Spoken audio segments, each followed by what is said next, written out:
Hello बच्चों, कैसे हैं आप? आपको याद हो तो हमारी यूनिट नंबर 3 का तीसरा और आखिरी भाग अध्याय 5 भी, जिसका नाम है चुंबकीय पदार्थ और पारथी चुंबकत्व, चल रहा है। और पिछले वीडियो में हमने बहुत सारे टॉपिक डिस्कस किए। अगला जो टॉपिक लेकर मैं हाजिर हूं बच्चों, ये है चुंबकन क्षेत्र और चुंबकन तीव्रता क्या है। ठीक है बच्चों, तो सबसे पहले हम ये देखने जा रहे हैं कि चुंबकन क्षेत्र क्या होता है। चुंबकन क्षेत्र क्या होता है? तो हम सभी जानते हैं कि जब भी किसी चुंबकीय पदार्थ को चुंबकीय क्षेत्र में रखा जाता है तो वह चुंबकित हो जाता है। तो वह चुंबकीय क्षेत्र जिसमें चुंबकीय पदार्थ को रखने पर वह चुंबकित हो जाता है, मतलब उसमें चुंबकत्व उत्पन्न हो जाता है, ऐसे चुंबकीय क्षेत्र को हम चुंबकन क्षेत्र कहते हैं। और बच्चों, ये जो चुंबकन क्षेत्र होता है इसे हम कैपिटल एच से दर्शाते हैं। अब देखें इसका मान, मतलब सूत्र और मात्रक क्या होता है, तो ध्यानपूर्वक समझिएगा। मान लो हमने एक परिनालिका ली, धारावाही परिनालिका हम पहले पढ़ चुके हैं बच्चों की धारावाही परिनालिका एक चुंबक की भांति व्यवहार करती है। यदि उस परिनालिका की प्रति इकाई लंबाई में फेरों की संख्या स्मॉल एन है, कितनी है? स्मॉल एन, प्रति इकाई लंबाई में फेरों की संख्या, और उसमें प्रवाहित विद्युत धारा आई है। अब यदि हम उस परिनालिका के अंदर चुंबकीय पदार्थ को रख दें और वह चुंबकित होगा तो डेफिनेटली परिनालिका के अंदर जो वो चुंबकीय क्षेत्र है उसे हम कहेंगे चुंबकन क्षेत्र। और बच्चों, वो जो चुंबकन क्षेत्र होता है वो उस परिनालिका की प्रति इकाई लंबाई में फेरों की संख्या और उसमें प्रवाहित विद्युत धारा के गुणनफल के बराबर होता है। अर्थात ये जो कैपिटल एच है ये बराबर होता है किसके? एनआई के। प्रति इकाई लंबाई में फेरों की संख्या और उसमें प्रवाहित विद्युत धारा का गुणनफल। अब बच्चों हम ये देखें इसका मात्रक और विमीय सूत्र क्या होगा, तो आप ध्यान से देखिएगा। आई क्या है? विद्युत धारा। बच्चों हम सभी जानते हैं कि विद्युत धारा का मात्रक एम्पियर होता है, पर आप देखेंगे ये तो फेरों की संख्या है, लेकिन बच्चों ध्यान रहे, शब्दों पे आपने ध्यान दिया हो तो ये एन केवल फेरों की संख्या नहीं, प्रति इकाई लंबाई में फेरों की संख्या।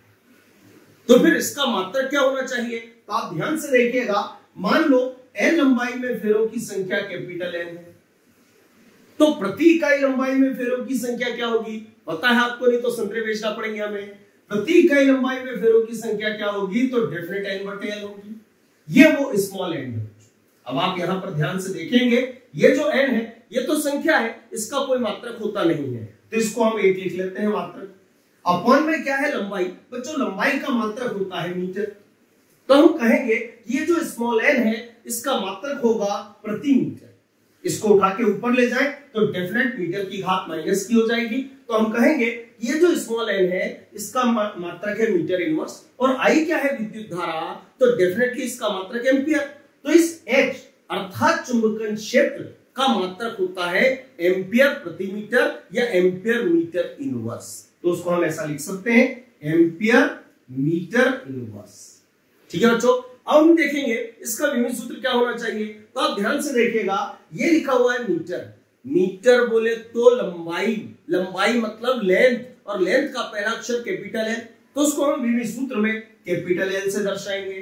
घात कितनी है? -1, तो डेफिनेट यहां भी घात कितनी आएगी? -1। और आप जानते हैं एम्पियर मतलब विद्युत धारा, और विद्युत धारा को भी हम विमीय सूत्र में ए से ही दर्शाते हैं, तो यहां लिखा ए, ये इसका क्या हो जाएगा? विमीय सूत्र। इसे कहते हैं बच्चों चुंबकन क्षेत्र। अब हम देखने जा रहे हैं चुंबकन तीव्रता क्या होती है। ठीक है, चुंबकन तीव्रता ये क्या होती है, तो ध्यानपूर्वक समझिएगा।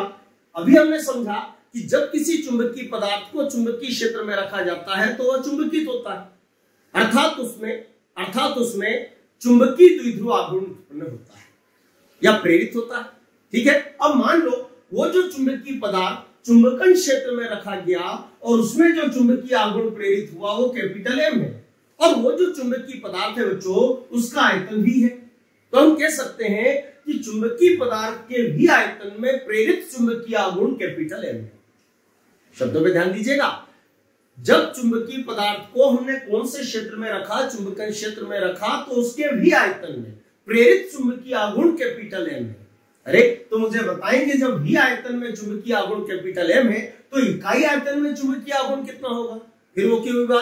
संतरे बेचना पड़ेंगे अपन को। ध्यान से देखिएगा, 2 रुपए में 6 संतरे, तो 1 रुपए में कितने आएंगे? तो डेफिनेट 3 आएंगे। 3 कैसे निकालेंगे हम? तो हम 6 में 2 का क्या देंगे भाग, तो बच्चों कितना आएगा 3। इसका सीधा सा अर्थ क्या निकला कि जब भी अधिक का मान दिया हो और हमें इकाई का मान ज्ञात करना हो तो हम इस वाली संख्या में इस वाली संख्या का भाग दे देते हैं। तो बिल्कुल वैसे ही V आयतन का प्रेरित चुंबकीय आघूर्ण कितना है? Capital M। तो इकाई आयतन का कितना होगा? तो कैपिटल M बटे क्या हो जाएगा V। अब इसे पढ़े तो हम क्या पढ़ेंगे? चुंबकन क्षेत्र में चुंबकीय पदार्थ को रखने पर उसके V आयतन में प्रेरित चुंबकीय आघूर्ण कैपिटल M। तो इकाई आयतन में चुंबकीय आघूर्ण कितना होगा? कैपिटल M बटे V होगा। बच्चों ये जो कैपिटल M बटे V है इसी को हम दर्शाते किससे? कैपिटल I से, और इसे हम बोलते हैं चुंबकन तीव्रता। यदि हमसे पूछा जाए चुंबकन तीव्रता की परिभाषा बोलो तो हम बोल सकते हैं, क्या बोलेंगे? चुंबकन क्षेत्र में चुंबकीय पदार्थ को रखने पर उसके प्रति इकाई आयतन में प्रेरित चुंबकीय आघूर्ण इतना है। उसको किससे दर्शाते हैं? I से। इसे चुंबकन तीव्रता कहते हैं। तो परिभाषा फिर बोले तो क्या बोलेंगे? चुंबकन क्षेत्र में चुंबकीय पदार्थ को रखने पर उसके प्रति इकाई आयतन में प्रेरित चुंबकीय आघूर्ण को चुंबकन तीव्रता कहते हैं, और उसे किससे दर्शाते हैं? I से। अब बच्चों हम ये देखेंगे इसका मात्रक क्या होना चाहिए।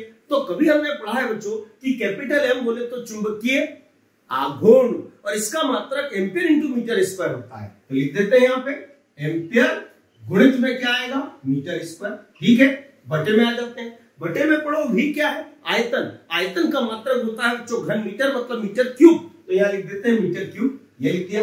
अब आप देखेंगे 2 मीटर ऊपर है 3 मीटर नीचे है, तो 1 मीटर से 2 मीटर कट जाएंगे, तो नीचे 1 मीटर बचेगा। तो मात्रक क्या बनेगा बच्चों? एम्पियर के बटे में क्या बचेगा? मीटर। अरे हो गया एम्पियर प्रति मीटर। इसको हम ऐसा लिख सकते हैं, एम्पियर और मीटर को उठा के ऊपर ले गए, मीटर की घात -1, ये इसका मात्रक होता है। ऐसे मात्रक तो हम क्या देख रहे हैं बच्चों कि जो मात्रक चुंबकन तीव्रता का वही मात्रक चुंबकन क्षेत्र का भी होता है, क्योंकि दोनों मात्रक सेम है।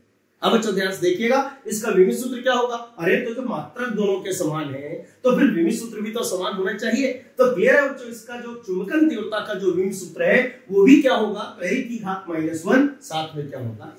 ठीक है बच्चों, तो आज इस वीडियो में हम इतना ही रखते हैं। मुझे उम्मीद है आपके समझ में आया होगा। अगला टॉपिक हम अगले वीडियो में समझेंगे। ठीक है बच्चों।